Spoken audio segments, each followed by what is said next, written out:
When you hear the word reflection, you have an intuitive understanding of what that means.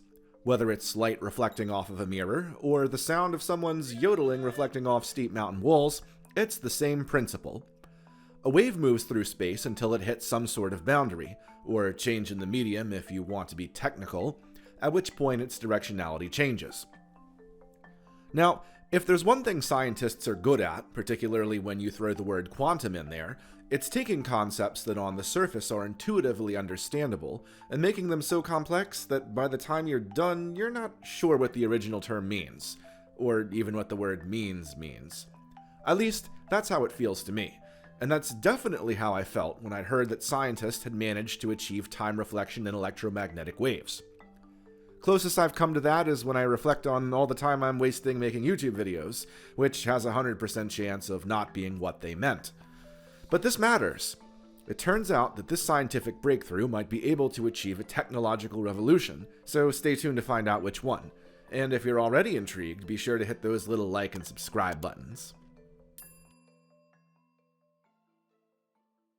It's actually not as hard to understand time reflection as you'd think. If you're oldish like me, you remember the day of cassette tapes and VCRs. Pop one in, hit play, and enjoy. Because they were analog technologies, once you had finished consuming your content, you couldn't simply push a button to play it from the start again. You had to physically rewind it. If you didn't stop the tape before rewinding, you would see and/or hear everything played backwards, which surprisingly was one of the ways I entertained myself before the infinite dopamine trap known as the internet was invented. Anyway, that's a time reflection, which becomes more clear if you look at a visual representation of an audio track being played backwards. The left side represents the forward temporal evolution of the track, whereas the right side is a perfect mirror image of it. The idea that time can be reflected in electromagnetic waves is surprisingly not a new one, and goes back to at least this 1971 paper with the rather dense title, Transmission of Electromagnetic Waves into Time-Varying Media. Although the paper doesn't specifically mention the phrase time reflection, it does contain the theoretical basis for it. Specifically, it outlines how certain types of material whose electromagnetic properties, when suddenly changed, cause some of the wave moving through it to continue forward, and some to be reflected backwards towards the observer. In plain terms, what researchers realized was that unlike a mirror or a canyon wall, where the physical surface does the reflecting, in this case, the entire material was acting as a point of reflection, but only at a certain point in time when its properties were changed. In other words, time here was acting as the boundary for reflection. So researchers wondered, if time can be used to create a point of reflection, can the time properties of the wave itself passing through the material be reflected? Researchers weren't able to set up an experiment to test this hypothesis in the 1970s, because technology simply wasn't good enough yet. No material at that time existed whose properties could be changed fastly, strongly, and uniformly enough to influence time. To give you some perspective, the material would have to complete its electromagnetic change in less time than it takes for one oscillation of a given wave being sent through it.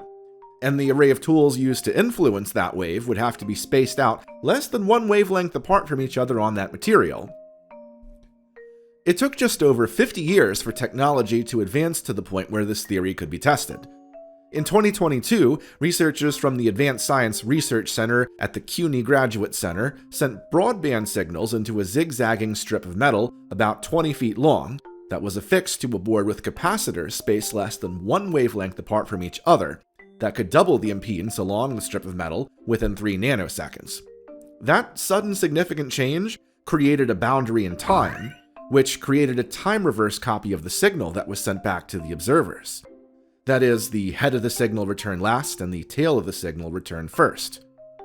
Now, that might not be as exciting as you were initially expecting. It's not some sort of ancient aliens-worthy technology that will enable you to go back in time and see the pyramids be built, or even so much as go back to last year and buy Nvidia stock when it was $112 a share. That's not to say the technology won't have interesting practical uses. For example, it can be used to more quickly clean up distorted wireless communications, which right now has to be done digitally, requiring computers' time, energy, and memory. That could mean better and cheaper quality phone calls and radar signal processing, among others. But the real interesting part of this phenomenon has been all but buried in most pop science articles discussing this breakthrough, and that is that multiple time interfaces can be combined to enable electromagnetic time crystals. Although time reflection turned out to be something of a nothing burger, electromagnetic time crystals are exactly as exotic as they sound. The first thing you need to understand about time crystals is that they're not a type of material, but a completely novel state of matter that violates what was once thought to be a fundamental property of the universe: time translational symmetry. Like other types of symmetry, such as a circle being symmetrical to itself regardless of its rotation, or an audio track being symmetrical to itself if reflected, time translational symmetry is the idea that the laws governing the universe are symmetrical over time. For example, if I pour a certain amount of vinegar on a certain amount of baking soda, it will take the same amount of time to complete the reaction, whether I mix the chemicals today, tomorrow, under the next full moon, or in 500,000 years. The time taken is symmetrical. Now, once the reaction has completed, the mixture will have reached a stable condition where no further reaction will occur unless more energy or another reactant is added. That is to say, the system is settled, and it won't change unless acted upon by an external force.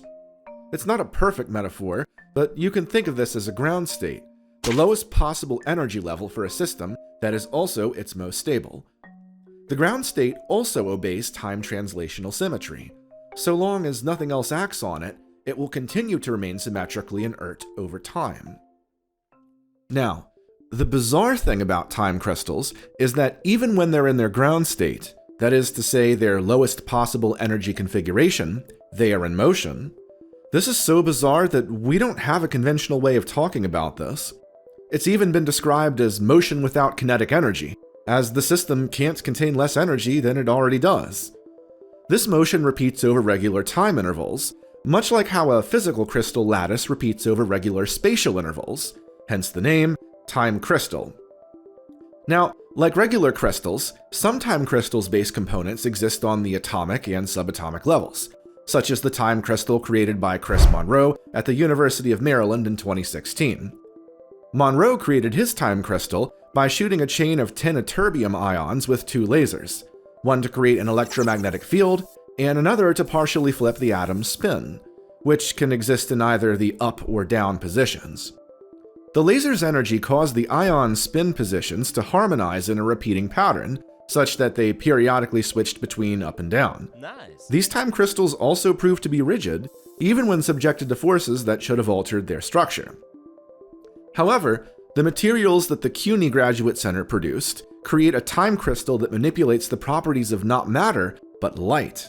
That is to say, a photonic time crystal, which causes the optical properties of light to regularly change over time.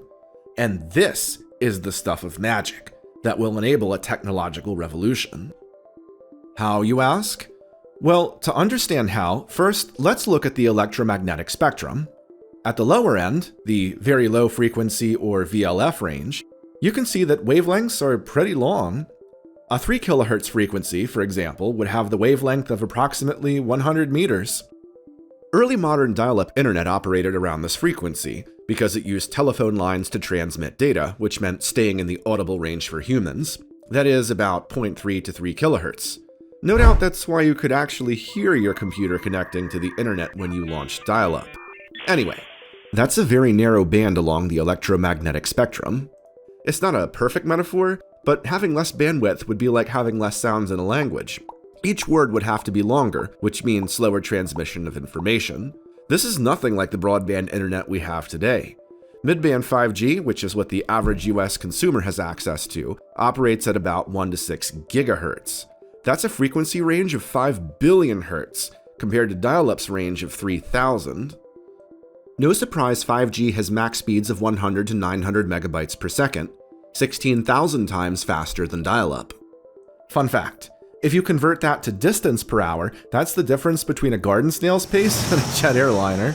But the 900 megabytes per second offered by 5G internet would be just as dwarfed by what 6G technology could offer, with download speeds at 1 terabit per second, about 1,000 times faster than 5G.